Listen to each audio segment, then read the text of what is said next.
ఈరోజు నేను ఒక చక్కని దృశ్యాన్ని చూశాను. రోడ్డు మీద నుంచి వెళుతూ ఒక చోట కొన్ని పండ్లు కొందామని, ఫలాలు కొందామని ఆగాను. కొంచెం మధ్యాహ్నం సమయం, 2:30-3 గంటల ప్రాంతం. అక్కడ ఆగగానే ప్రక్కనే ఒక తల్లి కూర్చొని ఉంది. ఆమె ఏం చేస్తుందో తెలుసా? రోడ్డు ప్రక్కన ఆ 2-3 గంటల సమయంలో బైబిల్ చదువుతూ కూర్చుంది. వెంటనే ఆ షాప్ దగ్గర నుంచి ఆమె దగ్గరికి వెళ్ళాను. ఏం చేస్తున్నావమ్మా అన్నాను. వాక్యం చదువుకుంటున్నాను అయ్యా అని చెప్పి. ఏ ఊరు అన్నాను. పలానా దగ్గరలో ఊరు పేరు చెప్పారు. కేసరపల్లి అన్నారు. మరి ఏంటమ్మా ఇక్కడ అనంటే, అయ్యా మధ్యాహ్నం పూట ఎవరు రారు కదా కొనటానికి,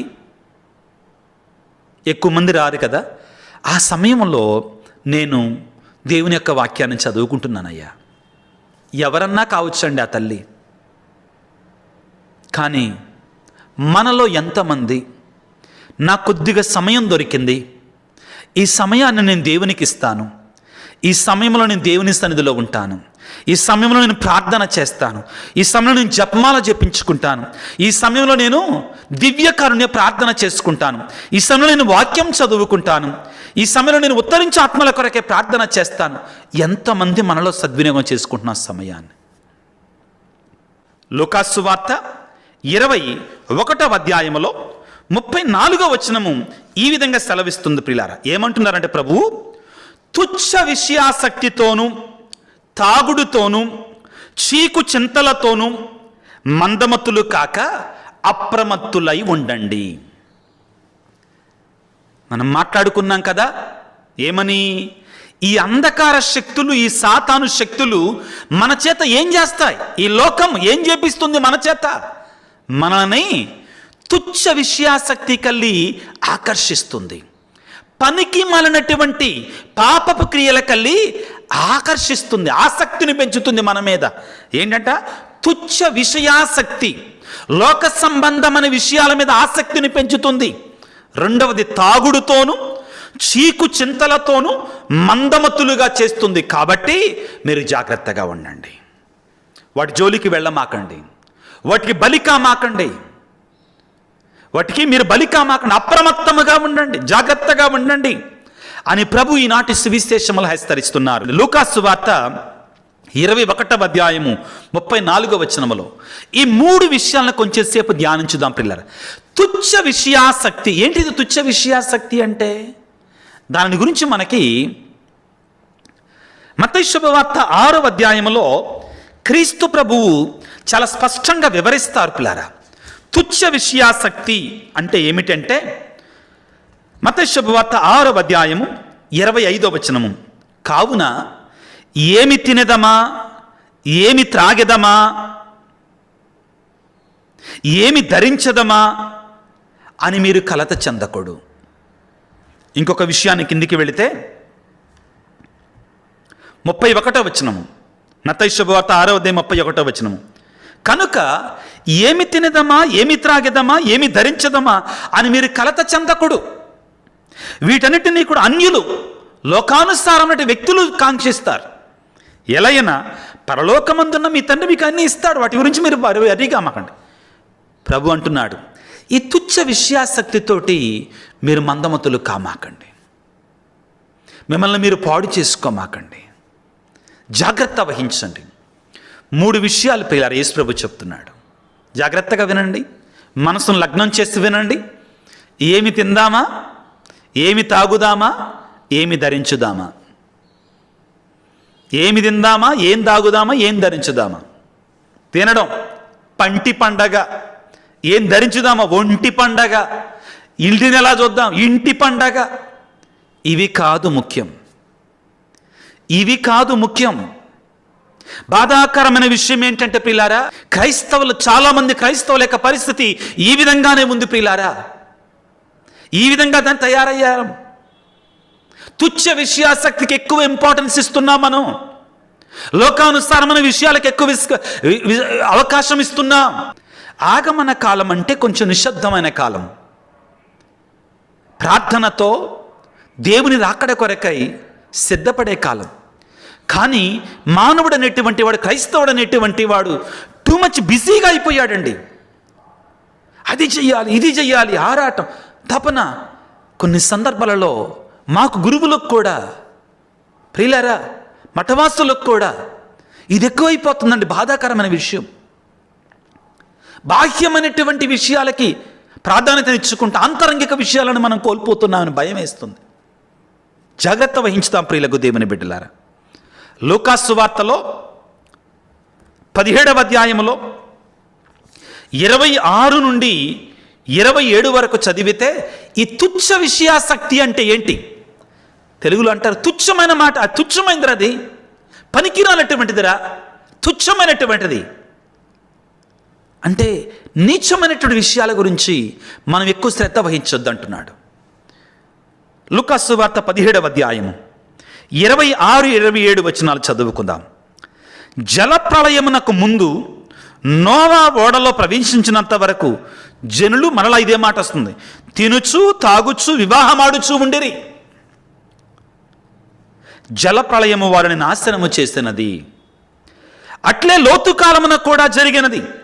జనులు తినుచు త్రాగుచు క్రయ విక్రయములు చేయుచు సేద్యము చేయుచు గృహములు నిర్మించుకొని చుండిరి. కానీ లోతు సొదోము నుండి బయలుదేరిన దినముననే ఆకాశము నుండి అగ్నిగంధకము వర్షింపగా అందరూ నాశనమైరి. ఆనాడు ఏ విధముగా లోతు కాలములో, ఆనాడు ఏ విధముగా నోవా కాలములో అనుకోని రీతిగా, ఊహించిన రీతిగా అంతా బాగానే ఉంది కదా అనుకున్నప్పుడు ఏ రీతిగానైతే జలప్రళయం వచ్చిందో, అగ్నిగంధకము కురిసిందో, అదే విధముగా దేవుని కుమారుడు కూడా రాబోతున్నాడు. అలనాడు నోవా ఒక్కడే, ఈ కాలంలో ఈ సమయంలో లోతు ఒక్కడే, ఇద్దరు మాత్రమే రక్షించబడ్డాడు. కారణం ఏమిటి అంటే వారు సిద్ధపడ్డారు. తుచ్చమైన విషయాల నుంచి వాళ్ళు ఆసక్తి చూపించలేదు. తుచ్చమైన విషయం అంటే ఏమిటో తెలుసా? శరీర కార్యాలు. ప్రియులకు దేవుని బిడ్డలారా, ఏ విధముగా తెలుస్తుంది మనకి అంటే నోవా కాలములో, అదేవిధంగా లోతు కాలములో 2 చోట్ల కూడా జరిగింది అదే. మానవులు ప్రియులారా వావి వరసలు మరిచి, హద్దులు మీరి, మగ ఆడ తేడా లేకుండా, మగవాడు మగడిని, ఆడదానని ఆడ కలుసుకుంటూ, వావి వరసలు లేకుండా ఎవ్వరు దొరికితే వారితోటి కామకార్యాలపాలతోటి జీవించారు. తుచ్చ విషయాసక్తి అంటే ఇది. జాగ్రత్త వహించు బిడ్డ. నువ్వే విధంగా జీవిస్తున్నావు? ఏ విధంగా బ్రతుకుతున్నావు? ఆగమన కాలంలో ఉన్నానని చెప్పుకుంటూ ప్రభు యొక్క రాకడ కొరకే సిద్ధపడుతున్నానని చెప్పు. ఇంటి మీద స్టార్లు కట్టుకొని, క్రిస్మస్ క్లిప్పులు తయారు చేసుకొని, కొత్త బిడ్డలు వేసుకొని బాహ్యంగా సిద్ధపడుతూ శారీరకంగా పాపములో ఉన్నావా? ఘోరమైనటువంటి శారీరకమైన క్రియతో జీవిస్తున్నావా? ఇక్కడ శారీరకమైన క్రియలు అంటే ప్రియులారా నన్ను అపార్థం చేసుకోమాకండి, ఒక్క కామకరమైనటువంటి కార్యకలాపాలు మాత్రమే కాదండి. దేవునికి వ్యతిరేకమైన కార్యము ఏది చేసినా అది లోకానుసారమైన పాపం కిందకు వస్తుంది. మనం ఒకసారి గలతీ పత్రికలో మనం చదువుకుంటే అక్కడ పౌలు గారు ప్రియులారా శరీర క్రియలు, శరీర కార్యాలంటే ఏమిటో మనకి బోధిస్తారు ప్రియులారా. ఏమిటట? గలతీ పత్రిక 5వ అధ్యాయము 19వ వచనంలో, ఎవరైతే ప్రియులకు దేవుని బిడ్డలారా తుచ్చ విషయాలంటే ఏమిటి? ఇవే. ఆగమన కాలంలో ఉన్న మనందరము కూడా ఈ తుచ్చమైనటువంటి శారీరకమైన కార్యాల నుంచి దూరముగా ఉండగలగాలి. ఇవి చెయ్యకుండా, మన మనసును, హృదయాన్ని శుద్ధి చేసుకోకుండా ప్రభువు క్రిస్మస్ పండగ వచ్చింది అని పాడుకుంటే, అక్కడ ప్రార్థన చేస్తే మనకు దీవెన రావు ప్రియులరా. ఏమంటున్నాడు? శరీర కార్యాలు అవి ఏమనగా జారత్వము. జారత్వం అంటే కామకార్యములు, వ్యభిచారము, అపవిత్రత, కాముకత్వము, విగ్రహారాధన, మాంత్రిక శక్తి, శత్రుత్వము, కలహము, అసూయ, క్రోధము. శత్రుత్వంతో, కలహంతో, క్రోధంతో మనం జీవిస్తూ ప్రభు రాకడ కొరకే సిద్ధపడతామంటే ఎట్ట కుదురుద్దండి? అలనాడు యెషయా గ్రంథములో మెస్సయ్య రాకడ కొరక ఏమని చెప్పారు? పూడ్చుము ప్రతి లోయను, కూల్చుము ప్రతి కొండను, ప్రభు మార్గమును సిద్ధము చేయము, కరుకుతావును నునుపు చేయము. దేని గురించి? ఇదిగో ఇక్కడ చెప్తున్నాడు, శత్రుత్వాన్ని గురించి, కలహాన్ని గురించి, అసూయ, క్రోధము, కక్షలు, కార్పణ్యాలు, వర్గతత్వము, వీటన్నిటిని తీసివేసుకోవాలి. ప్రయోజనం లేదు బిడ్డలారా. ఆగమన కాలములో నేను ఒకటి దగ్గరికి వెళ్ళి నేను క్షమించయ్యా, అమ్మా క్షమించమ్మా, నా తప్పు జరిగిపోయింది, I'm sorry, if I'm not able to say, ప్రభు మనలోనికి రాడు. కారణం యెషయా గ్రంథం 59:1-2 ఏమంటున్నా, మనం దేవుడు మనలోనికి రాకుండా మనం అడ్డుగోడలు నిర్మించుకున్నాం. తుచ్చ విషయాసక్తి అంటే ఏమిటి అంటే మాత్సర్యము, తాగుబోతుతనము, విందులు, వినోదములు మొదలగునవి. ఇట్టి పనులు చేయువారికి వారు దేవుని రాజ్యమునకు వారసులు కారు. గలతీ పత్రిక 5:21. రోమపత్రికలో పౌలు గారు చెప్తారు పిల్లారు ఏమిటి, శరీరానుసారముగా జీవించువారు దేవుని సంతోష పెట్టలేరు. శరీరానుసారముగా జీవించువారు దేవుని సంతోష పెట్టలేరు. ఈరోజు ప్రభు అంటున్నాడు పిల్లారా, ఏమంటున్నాడు తన రాకడ గురించి చెబుతూ లూకాసు 21:34 తుచ్చ విషయాసక్తితో, తాగుడుతో, చీకు చింతలతో మందమతులు కామాకండి. మందమతులు కామాకండి. మీరు నా రాకడ కొరకే మీరు సిద్ధపడాలంటే వీటిని విడిచిపెట్టాలి. మీరు ఆ విషయాసక్తి మనం తగ్గించుకోవాలి. ఏం జరుగుతుందండి ఈ రోజుల్లో? ఎక్కువగా పార్టీలు, పబ్బులు, లోకానుసారం అనేటువంటి సినిమాలు, షికార్లు, కొద్దిగా సమయం దొరకగానే పైకంటమే ఫోను, వీడియో. ప్రియులారా, ఆత్మపరిశీలన చేసుకుందాం. ఏమంటున్నారు క్రీస్తు ప్రభు? ప్రియులారా, తుచ్చమైనటువంటి విషయాల గురించి ఆసక్తికి ఉంచమాకండి. విందులతో, వినోదాలతో కాదు, లోకానుసారమైన విషయాల గురించి కాదు. మొదటిగా తుచ్చ విషయాసక్తితో, లోక సంబంధమైనటువంటి వాటితో మీరు ఉండకండి. రెండవది తాగుడు, లోకానుసారమైన జీవితం. మూడవది చీకు చింతలు. ప్రభు పలికిన ఈ మూడిటి గురించి మనం జాగ్రత్త వహించుదాం పిల్లారా. చివరిగా మరి మనం ఏం చేయాలి? యేసు ప్రభువే చెప్తున్నాడు. ప్రభు రాకడ కొరకై మనం సిద్ధంగా ఉండాలంటే ఏం చేయాలి అంటే లూకాసు వార్త 21:36 మీరు రానున్న సంఘటనల నుండి రక్షించబడుటకు మనుష్య కుమారుని సమక్షం నిలబడుటకై ఏం చేయగలగాలి? మనం మనుష్య కుమారుని యొక్క సమక్షంలో నిలబడుటకై, కావలసిన శక్తిని పొందుటకై ఎల్లప్పుడూ జాగరూకులై ప్రార్థన చేయండి. ముగింపు ఇది ప్రియులారా. మనం ఏం చేయాలి ఇప్పుడు? ప్రభు చెప్తున్నాడు. ఏం చెప్తున్నాడంటే మీరు రానున్న సంఘటనలను రక్షించబడుటకై మనుష్య కుమారుని సమక్షం నిలబడుటకై. ఏమిటి మనుష్య కుమారుని సమక్షంలో నిలబడటం అంటే? దేవుని సన్నిధికి, ఆ పరలోక రాజ్యాన్ని పొందుకునేటువంటి వారిలో ఉండుట కొరకై కావలసిన శక్తిని పొందుటకు ఎల్లప్పుడూ జాగరూకులై ప్రార్థన చేయండి. ప్రియులారా, ప్రార్థనా జీవితం, ప్రార్థనా జీవితం, ప్రార్థనా జీవితం. నీ జీవితం ఏ విధంగా ఉంది? నువ్వు ఉద్యోగానికి వెళ్ళిన చోట మధ్యాహ్నం కొద్దిగా సమయం దొరికితే ఆ సమయంలో కాసేపు ప్రార్థన చేయగలుగుతున్నావా? బస్సులో ప్రయాణం చేస్తున్నప్పుడు కొంచెంసేపు దేవునికి సమయాన్ని ఇవ్వగలుగుతున్నావా? చాలా ఈజీ ప్రియులారా. సమయం లేదు అనడానికి లేదండి. మనం లేక ఏం చెయ్యాలో పాలుపోనప్పుడు ప్రార్థన చేయగలుగుతున్నావా? దేవుని స్మరించుకుంటున్నావా? మదర్ తెరేసా ఏమంటారంటే, during the day at a different moments try to remember God and concentrate on him. రోజులో వివిధ సందర్భాలలో, వివిధ సమయాలలో దేవుని జ్ఞాపకం చేసుకో. దేవుని మనసును లగ్నం చేయడానికి ప్రయత్నం చేయి. ఇలా చేస్తే తిరుగులేదు ప్రియులారా. మనం భయపడనక్కర్లా. ప్రభు రాకడ కొరకే మనం భయపడనక్కర్లా. అమ్మో నాకేమైపోద్దో, ఏం జరుగుద్దో. ఎవడైతే సిద్ధపడి ఉన్నాడో పరీక్షకి హ్యాపీగా ఉంటాడు. ఎప్పుడు మాస్టర్ పరీక్ష పెడతాడని సిద్ధపడినోడు భయపడుతుంటాడు. ప్రభు అంటున్నాడు, పిల్లారా దేవుని నుండి శక్తిని పొందుటకై ఎల్లప్పుడూ జాగరూకులై ప్రార్థన చేయండి.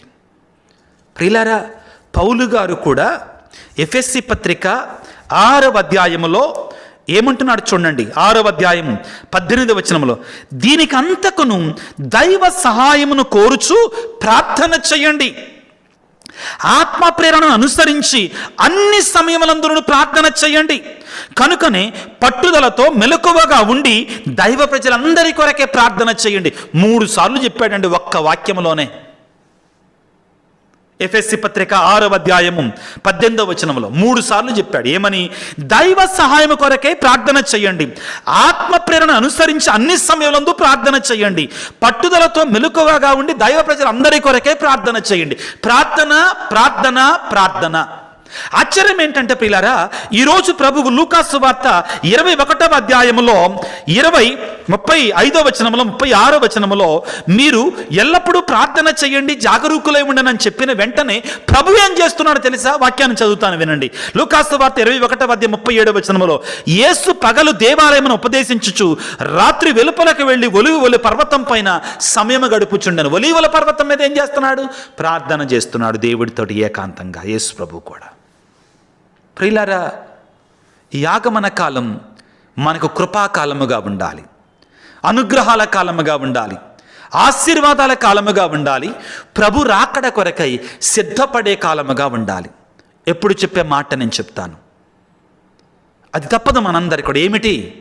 క్రిస్మస్ పండగ రోజున ఆ చిన్నారి బాలయేసు నుండి నువ్వు పొందబోయేటువంటి ఆ దీవెనలు దేని మీద ఆధారపడతాయి అంటే, ఈ ఆగమన కాలాన్ని నీవు ఎంత పరిశుద్ధంగా, ఎంత పవిత్రంగా, ఎంత ప్రార్థనాపూర్వకంగా వినియోగించుకుంటే అంతగా నీకు ఆ క్రిస్మస్ పండగ దీవెనగా మారుతుంది. సిద్ధపడకుండా, ప్రార్థన చేయకుండా, పాపాన్ని విడిచిపెట్టకుండా, ఈనాడు ప్రభు చెప్పిన మాటలు 2 ఉన్నాయి ప్రియులారా. తుచ్చ విషయాసక్తిని విడిచిపెట్టండి, తాగుడుని విడిచిపెట్టండి, అదేవిధంగా మందమతులుగా ఉండమాకండి. చీకు చింతలతో మందమతులు వాటిని తీసివేసుకోండి అని చెప్తున్నాడు. రెండవది ఏంటి? మనం చేయాల్సింది ఏమిటి? అప్రమత్తులై ఉండండి, జాగరూకులై ఉండండి, ప్రార్థన చేయండి.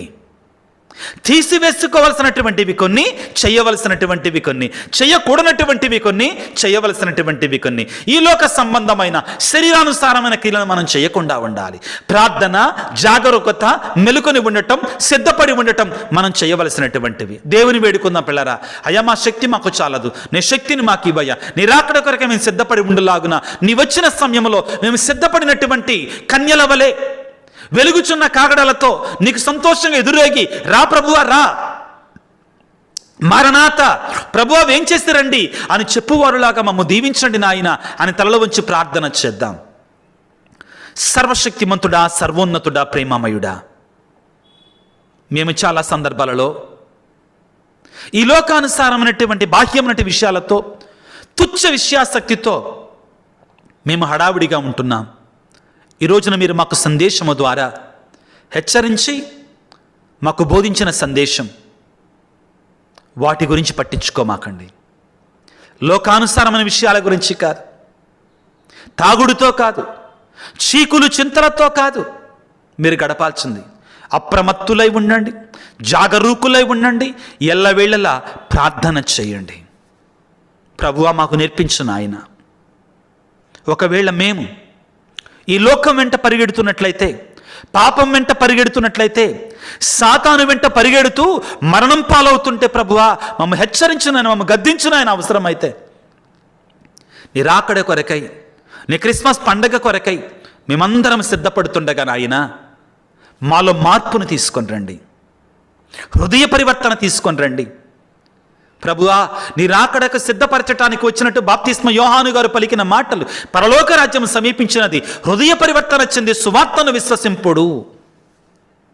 అవును తండ్రి, నీ రాకడ కొరకే సిద్ధపడుతుండగా, పరలోక రాజ్యం సమీపించి ఉండగా హృదయ పరివర్తన చెంది నిన్ను విశ్వసించే బిడ్డలుగా మమ్మ దీవించండి నాయన. ప్రపంచంలోని యావత్ కథోలిక బిడ్డల కొరకే ప్రార్థిస్తున్నాము నాయన. వారందరిని దీవించండి తండ్రి, ఆశీర్వదించండి. ముఖ్యంగా ప్రభువా ఈనాడు అనారోగ్యముతో బాధపడుతున్న బిడ్డలందరి కొరకే ప్రార్థిస్తున్నాం. నీ గాయపడిన హస్తాలతో తాకి నీ పరిశుద్ధ రక్తముతో వారిని చిలకరించి శుద్ధి చేసి స్వస్థపరచండి ప్రభువా. శారీరకమైన అనారోగ్యాలు మాత్రమే కాదు నాయన, ఎంతోమంది కుటుంబాలలో శాంతి లేక, సమాధానం లేక మానసికంగా కృంగిపోతున్నారయ్యా. భార్యాభర్తల మధ్యలో సఖ్యత లేదు ప్రభువా, శాంతి లేదు నాయన, కుటుంబాలలో శాంతి లేదు ప్రభువా. సాతానుడు అనేటువంటి వాడు చీకు చింతలతో మానవుని గలిబిలి పెడుతున్నాడు నా ప్రభువా. సాతానుడు అనేటువంటి వాడు కుటుంబాలని తుచ్చ విషయాసక్తితో నింపుతున్నాడు ప్రభువా. మా కుటుంబాలకు విడుదల దయచేయి ప్రభువా, విమోచన దయచేయండి ప్రభువా. ఎంతోమంది బిడ్డలు ఆశగుణ ప్రాణముతో మా కోసం ప్రార్థన చేయండి అయ్యా అని వారి బాధలు కన్నీటితో విన్నవిస్తున్నారు తండ్రి. నా ప్రభువా, ఈ ప్రార్థన నా ప్రార్థనగా కాక వారి ప్రార్థనగా స్వీకరించండి, బిడ్డల ప్రార్థనగా స్వీకరించయ్యా. ఎవరైతే వేదనతో, బాధలతో, కన్నీటితో, రోదనతో ప్రార్థించమని అడిగి ఉన్నారు వారందరినీ జ్ఞాపకం చేసుకుంటున్నాను తండ్రి. ముఖ్యంగా తండ్రి, పిల్లల గురించి, బిడ్డల గురించి ప్రార్థన చేయమన్నటువంటి వారు, దారి తప్పిన బిడ్డల గురించి, ఆత్మీయ విషయంలో నాశనమైపోతున్నటువంటి వారి గురించి ప్రార్థన చేస్తున్నాను తండ్రి. అదేవిధంగా నీ రాకడ కొరకే సిద్ధపడుతుండగా ప్రభువా, నీ అతి శ్రేష్టమైన దీవెనల ప్రభు నీ బిడ్డల మీద కుమ్మరింప చేయండి. ఎంతోమంది బిడ్డలు ప్రభువా జ్ఞానము గురించి ప్రార్థన చేయమంటున్నారు. భయంకరమైన అప్పుల బాధలలో, ఊబిలో కూరుకుపోయినటువంటి వారు మా కోసం ప్రార్థన చేయమని మొరపెడుతున్నారు. గర్భఫలము లేనటువంటి వారు దీనంగా ప్రార్థన చేస్తున్నారు. పిల్లలు దారి తప్పినటువంటి వారి కొరకే ప్రార్థన చేస్తున్నాం నాయన. కోర్టు కేసుల్లో, వివిధమైనటువంటి భూముల వివాదాలలో, భయంకరమైన వేదనలో ఉన్నటువంటి వారికి విడుదల దయచేయండి. ఈ ఆగమన కాలాన్ని మాకు దీవెన కాలంగా, కృపాకాలంగా మార్చండి ప్రభుగా. ఇదిగో ప్రభువా, ఎవరైతే ఈ యూట్యూబ్లో ప్రభు వీడియోల క్రింద వారికి ఉద్దేశాలు, తలంపులు ఉంచుతున్నారు వారందరి కొరకే క్షణంలో ప్రార్థిస్తున్నారు. మమ్మందరిని దీవించమని ప్రభువా, ఈ పరిచర్య ముందుకు నడవడానికి ఎవరైతే ఇతోధికంగా ఆర్థిక సహాయాన్ని అందిస్తున్నారు వారందరిని దీవించమని మా ప్రభు అయిన క్రీస్తు ద్వారా వేడుకొనుచున్నాము తండ్రి, ఆమెన్. ప్రభు మీతో ఉందురుగాక, మీ ఆత్మతో ఉందురుగాక. సర్వశక్తి గల సర్వేశ్వరుడు పిత, పుత్ర, పవిత్రాత్మ మిమ్మందరిని చల్లగా దీవించి ఆశీర్వదించి కాపాడుదురుగాక. God bless you. దేవుడు మిమ్ము దీవించుగాక, ఆమెన్. ప్రియులారా, ఈ ఆగమన కాలాన్ని సద్వినియోగం చేసుకోండి, సిద్ధపడండి. ప్రభు రాకడ సమయంలో మిమ్మల్ని ఆ చిన్నారి బాలయేసు సమృద్ధిగా దీవించాలని నా యొక్క ప్రార్థన, నా యొక్క కోరిక.